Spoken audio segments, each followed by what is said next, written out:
Hey scholars. Okay, we're going to get back into holes. Last time we read Stanley and the rest of the boys were all digging in the same place to try to find whatever the warden is looking for. Remember, Stanley found that little tube. He gave it to X-Ray to give to the warden. But X-Ray said that it came from his hole, when in reality we know it came from Stanley's hole, which was farther away. But the warden doesn't know that, so they've all been digging around X-Ray's hole to see if they can find the rest of the stuff. We don't know what they're looking for, but the warden's clearly looking for something. So let's keep going to figure out what happens next. Chapter 16. As Stanley entered the rec room, he could hear X-Ray's voice from all the way across the room. "See what I'm saying?" X-Ray said. "Am I right or am I right?"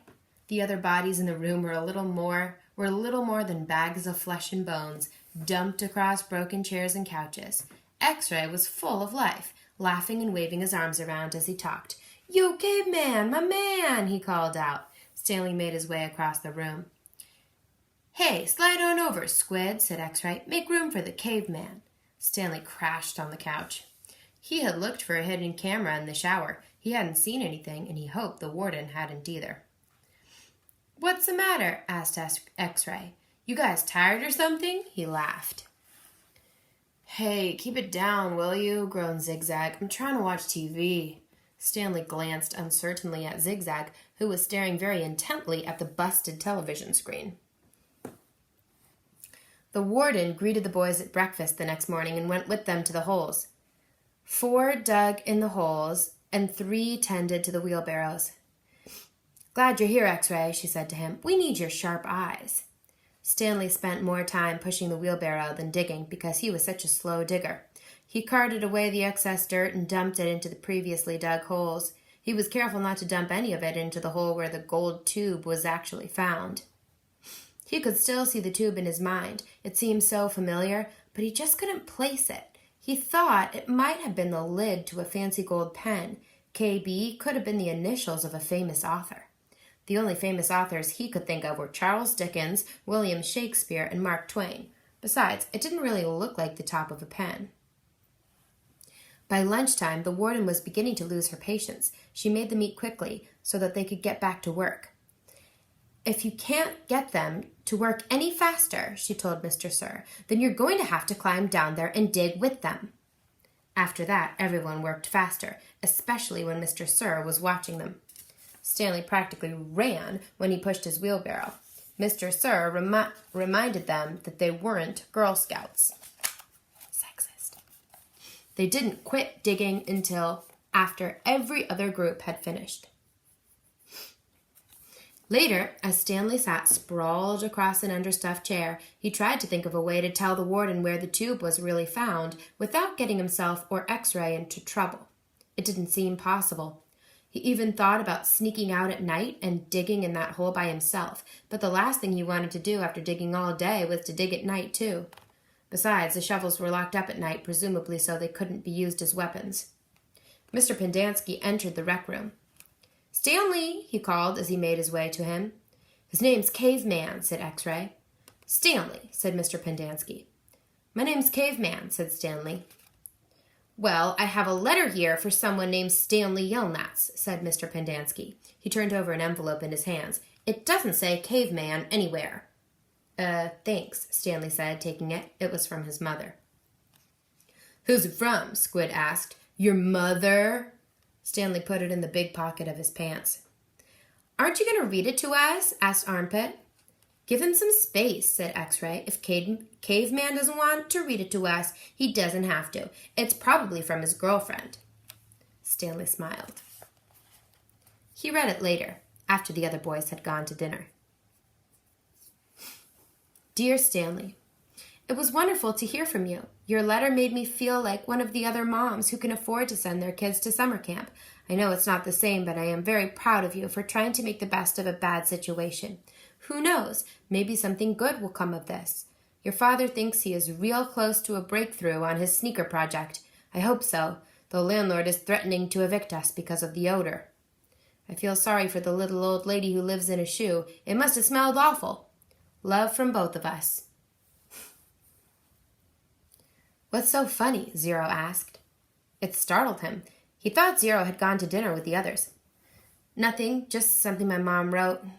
What'd she say? Zero asked. Nothing. Oh, sorry, said Zero.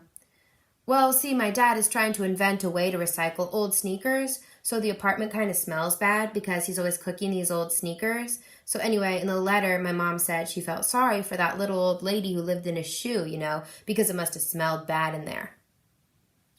Zero stared blankly at him. Do you guys know that rhyme? There was an old lady who lived in a shoe. She had so many children she didn't know what to do. It goes on and on. It's kind of silly.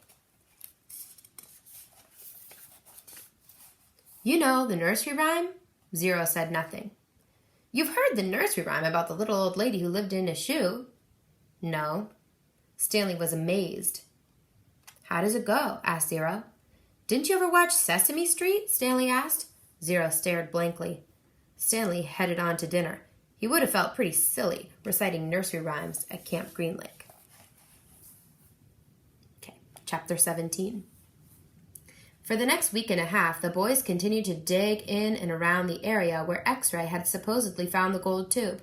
They widened X-Ray's hole as well as the holes Armpit and Squid had been digging until the fourth day, when all three holes met and formed one big hole.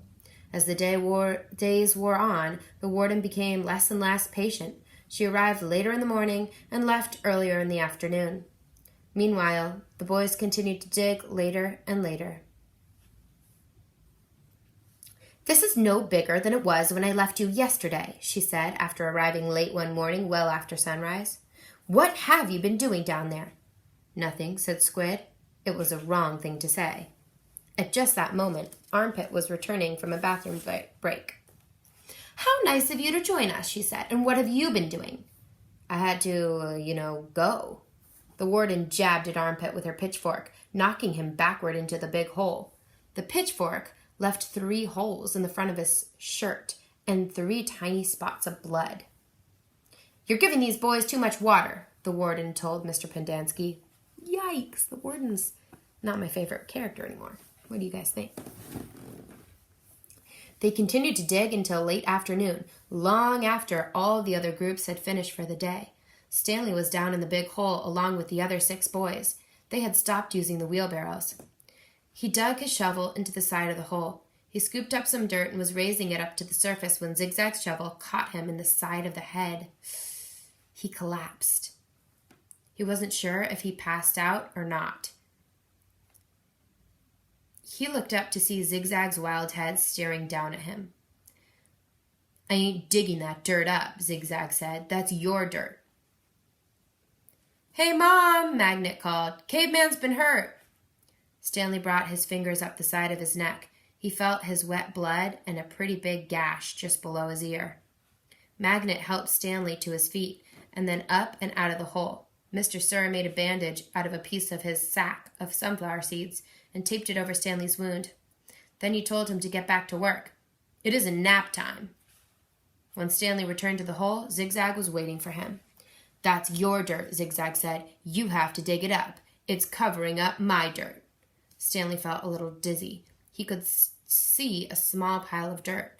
It took him a moment to realize that it was the dirt which had been on his shovel when he was hit.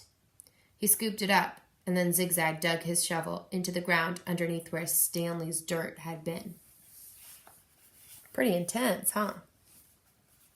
Okay, we're going to stop right there. We read chapter 16 and 17 of Holes. Please check Google Classroom for the question and answer the question on Google Classroom. If you would rather answer the question as a comment below this YouTube video, that also works. And you can respond to each other's comments. I would love to start getting kind of a conversation going with you guys. Thank you so much for watching, and I will see you again soon. Bye-bye.